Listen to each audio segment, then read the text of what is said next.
2026 সাল আহমেদাবাদের Sabarmati central jail ভারতের অন্যতম সর্বোচ্চ নিরাপত্তা কারাগার। এক বন্দী সলিটারি কনফাইনমেন্টে একা একা থাকে।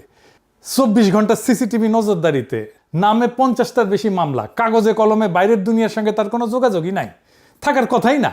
অথচ এই বছর জানুয়ারিতে এই সেল থেকে একটা এনক্রিপ্টেড হোয়াটসঅ্যাপ বার্তা পৌঁছায় 7 সমুদ্র পারে লস অ্যাঞ্জেলসে। দাবি কি? $50 লক্ষ দিতে হবে। ওরে বাপরে, না দিলে পরিণতি ভয়াবহ। বাঙ্গুদের চাইতে অবশ্য নিরাপদ, অন্তত বিসি চাইপা ধরে নাই চান্দার জন্যে। জানেন তো, এই যে এটা দেখেন,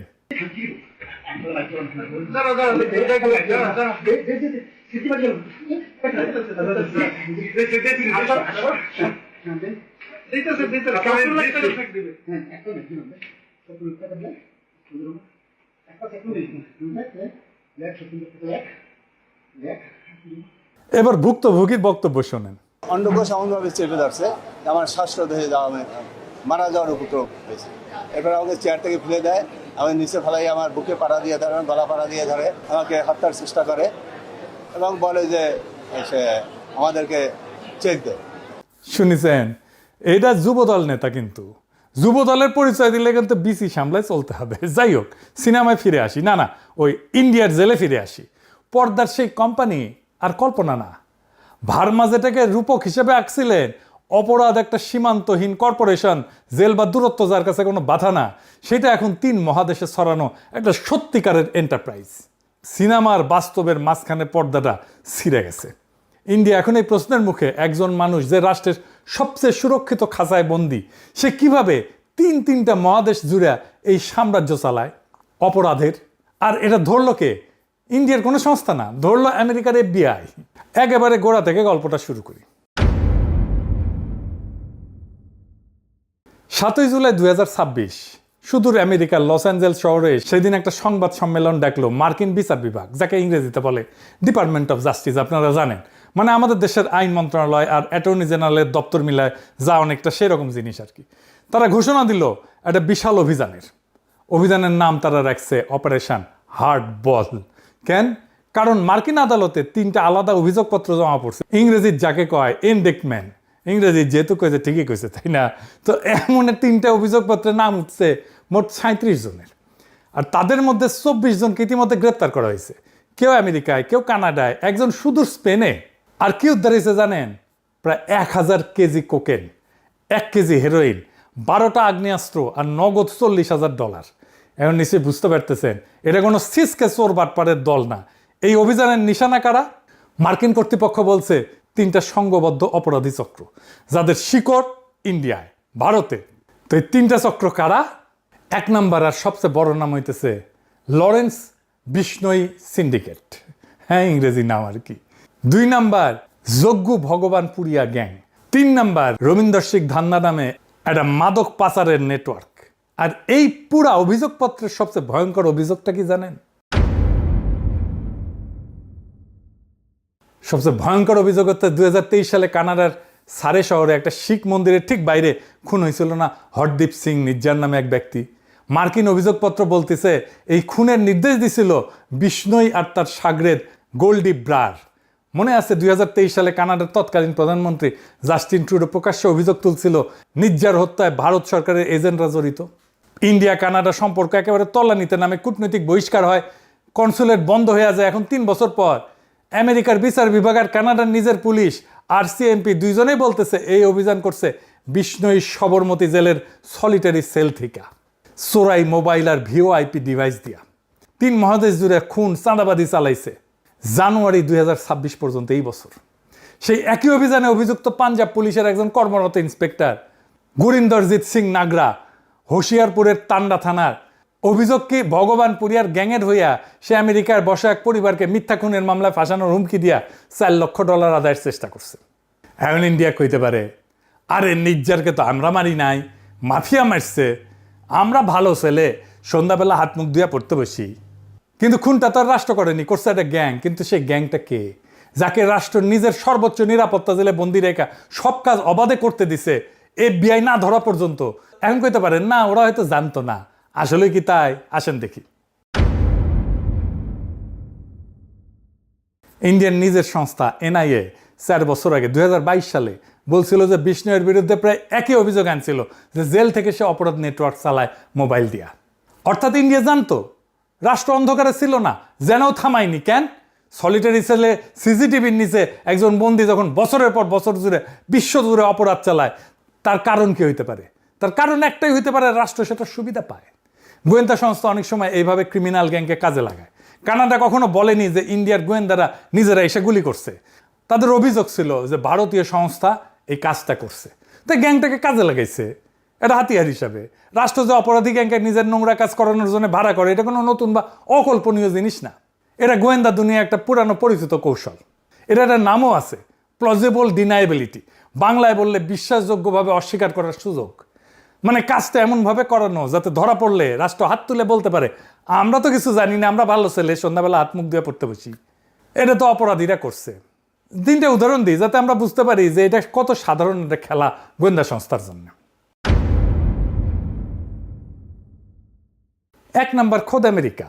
1960-এর দশকে আমেরিকার গোয়েন্দা সংস্থা সিআইএ কিউবার নেতা ফিদেল ক্যাস্ট্রোকে খুন করতে চাইছিল। কাকে দিয়ে জানেন?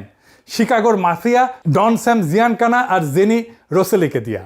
সিআইএ তাদের টাকা দিছে, বিষ পাঠাইছে, বিনিময়ে মাফিয়া চাইছিল তাদের বিরুদ্ধে যেন ফেডারেল মামলা না হয়। খেয়াল করেন, ঠিক বিষ্ণুই মডেলের মতোই একটা লেনদেন। কিন্তু 1975 সালে আমেরিকার সিনেটের এক তদন্তে পুরা কেলেঙ্কারি ফাঁস হয়ে যায়। 2 নাম্বার, এই তো কয়েক মাস আগে ইউরোপ জুড়ে রাশিয়ার সামরিক গোয়েন্দা জিআরইউ একটা ছায়াযুদ্ধ চালাইছে। পশ্চিম গোয়েন্দারা বলছে জিআরইউ টেলিগ্রামের মতো অ্যাপে সাধারণ মানুষের সিসকে অপরাধীদেরকে ভাড়া করছে অগ্নিসংযোগ, নাশকতা, গুপ্তচর বৃত্তির জন্য। এদের বলা হইতেছে ডিসপোজেবল এজেন্টস, মানে ব্যবহার করে ছুঁড়ে ফেলে দেওয়া লোক।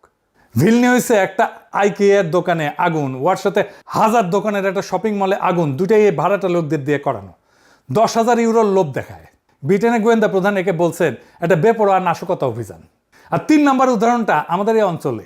ইন্ডিয়া অভিযোগ হইলেছে যে পাকিস্তানের গোয়েন্দা সংস্থা আইএসআই বহু বছর ধরে আন্ডারওয়ার্ল্ড ডন দাউদ ইব্রাহিমের অপরাধ সাম্রাজ্যকে নিজেদের হাতিয়ার হিসেবে ব্যবহার করতেছে। 1993 সালে মুম্বাই বিস্ফোরণ সহ নানা কাজে ইন্ডিয়া নিজেই অন্যদের দোষ দেয় ক্রিমিনাল গ্যাংকে কাজে লাগানোর। দাউদ ইব্রাহিম তো পাকিস্তান থাকেও না, কিন্তু বিষ্ণয় তো ইন্ডিয়ার জেলে থাকে। ইন্ডিয়া জানেও সে অপরাধমূলক কাজ করে জেলে থেকে। ইন্ডিয়া তাকে কাজ করতে দেয়, কিন্তু নির্জারকে যখন মারে এই বিষ্ণুই তখন হাত ঝেড়ে বলে, আমি কিছু করি না, আমি ভালো ছেলে, আমি সন্ধ্যাবেলা হাত মুখ দিয়ে পড়তে বসি। মজাই মজা। আরও একটা নির্মম ঘটনা আছে এই গল্পে। মার্কিন প্রসিকিউটররা অভিযোগ করছে যে এই গ্যাং পাঞ্জাবের দরিদ্রতম এলাকা থেকে নাবালকদের নিয়োগ করত। কেন নাবালক? কারণ সহিংস অপরাধে ধরা পড়লে তাদের আইনি সাজা কম হবে। টাকা, খ্যাতি আর সুরক্ষার লোভ দেখায় টেনে আনা হয়তো এই বাচ্চাদেরকে, তারপর সামান্য পারিশ্রমিক দিয়ে ব্যবহার করা হতো। এটা নিছক গ্যাংস্টার গল্প না, এটা প্রান্তিক জনগোষ্ঠীর তরুণদেরকে একটা অর্গানাইজ শোষণ। যে নাবালকদের রাষ্ট্রের সুরক্ষা এবং সুযোগ পাওয়ার কথা ছিল, তারাই হয়ে ওঠে আন্তর্জাতিক অপরাধ অর্থনীতির সবচেয়ে সস্তা, সবচেয়ে খরচযোগ্য কাঁচামাল। মনে আছে শুরুতে কোম্পানির সেই সংলাপ, সব গান্দা হয় পর ধান্দা হয় ইয়ে। এইখানে সেই রূপকটা তার আসল একটা নিষ্ঠুর অর্থ পায়। একটা সীমান্তহীন এন্টারপ্রাইজের অঞ্চলভিত্তিক ম্যানেজার, মুনাফার ভাগাভাগি, সস্তা শ্রমের সাপ্লাই চেইন। শুধু এই কর্পোরেশনের পণ্য হইল সহিংসতা, আর কাঁচামাল পাঞ্জাবের গরিব ঘরের কিশোরেরা। বাংলাদেশের কিশোর গ্যাংয়ের কনসেপ্ট আসছে এইখান থেকে। ইন্ডিয়া থেকে সব ক্রিমিনাল কনসেপ্ট আসে বাংলাদেশে, পাচার করে। এই যে ডায়াগনস্টিক সেন্টার থেকে যে ডাক্তারদের কমিশন দেওয়ার সিস্টেম, এটা ইন্ডিয়া থেকে আসছে। ফার্মাসিউটিক্যাল কোম্পানির ডাক্তারদের মাসোহারা দেওয়া, প্রেসক্রিপশন লেখার বিনিময়ে, প্রোডাক্ট লেখার বিনিময়ে, এই সিস্টেম ইন্ডিয়া থেকে আসছে। এই কিশোর গ্যাংয়ের কনসেপ্টও আসছে ইন্ডিয়া থেকে। আর এই সিন্ডিকেট আজকে ছড়ায় আছে Canada, America, Britain, Europe, Australia, New Zealand পর্যন্ত। এদের সদস্য সংখ্যা কত জানেন? 7 থেকে 800। এই 2026-এ পর্তুগালে ইন্ডিয়ান নাগরিকের উপর গুলিবর্ষণের দায় স্বীকার করছে এই গ্যাং। আন্তর্জাতিক বিশ্লেষকরা বলছে এই প্রথমবার একটা ভারতীয় সংগঠিত অপরাধ চক্রকে পশ্চিমা সরকারগুলো নিছক অপরাধ না, একটা ট্রান্সন্যাশনাল নিরাপত্তা হুমকি হিসেবে দেখতেছে। ইন্ডিয়ান সংগঠিত অপরাধ এখন আর শুধু ইন্ডিয়ান আভ্যন্তরীণ সমস্যা না, এটা একটা বৈশ্বিক সমস্যা। আর এই বৈষ্ণই ভগবানপুরিয়া, ধান্দা, নাগরা, গোলডিব্রার, এই যে গোটা ট্রান্সন্যাশনাল অপরাধ সাম্রাজ্য যা 3 মহাদেশে খুন, চাঁদাবাজি, মাদক চালায়, এদের দিকে একবার তাকান। এদের মধ্যে একজনও কি মুসলমান? একজনও কি ইসলামী জঙ্গি? না, এরা কেউ শিখ, কেউ হিন্দু। কিন্তু এই ভারত রাষ্ট্র সারা দিন রাত সন্ত্রাসবাদ জঙ্গিবাদ বলে চিৎকার করে, যে রাষ্ট্র বরাবর একটা নির্দিষ্ট সম্প্রদায় মুসলমানদের ঘাড়ে জঙ্গিবাদের অপবাদ চাপায়, প্রতিবেশী দেশকে সন্ত্রাসের আতুরঘর বলে ভিলিফাই করে, সে একই রাষ্ট্রের প্রাতিষ্ঠানিক কাঠামোর ভেতরে বৈশা একটা বিশাল অপরাধ চক্র গোটা আন্তর্জাতিক অপরাধ পরিচালনা করতেছে জেলের সেলের মধ্যে থেকে, পুলিশ অফিসারের যোগ সাজসে। তাইলে প্রশ্নটা এই, যে দেশের নিজের ঘরের ভেতরে এই অবস্থা, যে দেশ নিজের সবচেয়ে সুরক্ষিত জেলটা পর্যন্ত সামলাইতে পারে না, সেই দেশের কি অন্য দেশের দিকে আঙ্গুল তুলিয়া জঙ্গিবাদ নিয়েও তোলা হওয়া সাজে? তার নৈতিক অধিকার আসে কোথা থেকে আসবে? নৈতিক অধিকার যে রাষ্ট্র জঙ্গিবাদের ভয়কে একটা রাজনৈতিক হাতিয়ার বানায়, একটা সম্প্রদায়কে কোণঠাসা করার অস্ত্র বানায়, তার নিজের মাটিতেই যখন একটা দানব বাইরে ওঠে আর সেটা ধরাই দিতে হয় বিদেশি সংস্থাকে, তখন সেই ভয় উৎপাদনের রাজনীতি আর জঙ্গিবাদের গল্প বেচার রাজনীতিটা কতটা নৈতিক? প্রশ্ন করুক ইন্ডিয়ানরা নিজেদেরকে। শক্ত বিশ্বমঞ্চে কর্তৃত্বের হুঙ্কার দেয়, পরাশক্তি হবে নাকি?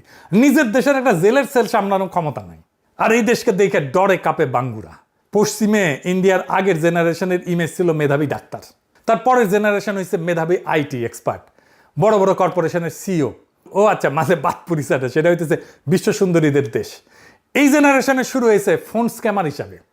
ইন্ডিয়ানরা স্ক্যাম করে, প্রতারণা করে, টাকা চুরি করে। একটা সেন্টারে দেখেন $48 মিলিয়ন হাতায় নিছে ফোনে স্ক্যাম করে। ওই দেখেন কলকাতা বা মুম্বাইয়ে বসে স্ক্যাম করতেছে। এখন ফোনে ইন্ডিয়ান অ্যাকসেন্ট শুনলে পশ্চিম মানুষ গালাগালি করে, ফোন রেখে দেয়, কথা বলতে চায় না। এই দেখেন গার্ডিয়ানেই নিউজ আসছে, এটা নিয়ে স্টোরি হয়েছে। আর এটা শুরু হয়েছে H1B ভিসা দিয়া ফ্রড করা। H1B ভিসা কি জানেন তো? এই ভিসার মাধ্যমে ইন্ডিয়ানরা সবচেয়ে বেশি আমেরিকা আসে। এই ভিসা ইন্ডিয়ানরা সবচেয়ে বেশি ব্যবহার করে। এটা একটা আমেরিকার অস্থায়ী কর্মসংস্থান, নন ইমিগ্রেন্ট ওয়ার্ক পারমিট আর কি, যার মাধ্যমে মার্কিন কোম্পানিগুলো বিদেশি দক্ষ পেশাজীবীদের নিয়োগ দিতে পারে। এটা সাধারণত এমন চাকরির জন্য ব্যবহার করা হয় যেখানে অন্তত ব্যাচেলার ডিগ্রি বা সমমানের বিশেষায়িত জ্ঞান প্রয়োজন। একজন মার্কিন নিয়োগকর্তা, এমপ্লয়ার, সে বিদেশি কর্মীকে চাকরির প্রস্তাব দেবে। নিয়োগকর্তা কর্মীর পক্ষ থেকে H1B এর জন্য আবেদন করবে আমেরিকার কাছে। কর্মী নিজে সরাসরি আবেদন করতে পারবে না। আবেদন অনুমোদিত হলে কর্মী আমেরিকায় গিয়া ওই নির্দিষ্ট নিয়োগকর্তার অধীনে কাজ করতে পারে। সবচেয়ে বেশি যায় এই ভিসা আমেরিকায় ইন্ডিয়ানরা। এটা জালিয়াতি করে প্রচুর, আর এটা নিয়ে আমেরিকানদের মধ্যে আছে বিশাল অসন্তোষ। এই যে সারা গঞ্জালেজ এই নিয়ে ব্লগিং করে, দেখেন।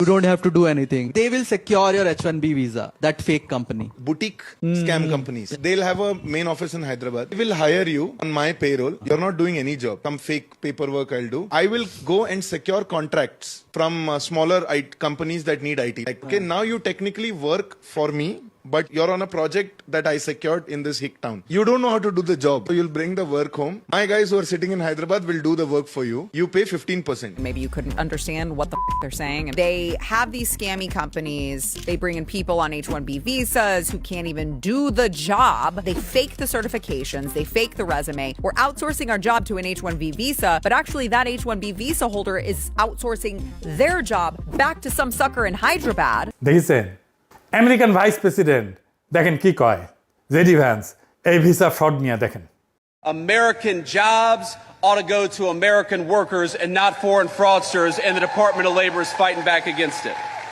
শুনেছেন ইন্ডিয়া যেই জায়গায় উঠেছিল সেই জায়গা থেকে পতন শুরু হয়েছে। আর ইন্ডিয়ার পতন বা শক্তি ক্ষয় মানে আমাদের মাথার উপরে থেকে দাদাগিরির খায়েশ দুর্বল হওয়া। সামনের দিনগুলোতে সারা দুনিয়ায় নানা ওলট পালট হবে, শক্তির ভারসাম্য বদলাবে। আমাদের গণতান্ত্রিক অভিযাত্রা, স্বাধীনতা, সার্বভৌমত্বের জন্য সবচেয়ে বড় হুমকি যেই দেশটা, তার প্রত্যেক উত্থান পতনকে আমাদের তীক্ষ্ণ দৃষ্টিতে পর্যবেক্ষণ করতে হবে। সেই ভিত্তিতে আমাদের জাতীয় কৌশল নির্ধারণ করতে হবে। এটাই আমাদের মুক্তির নিশানা। ইনকিলাব জিন্দাবাদ, আজাদি জিন্দাবাদ।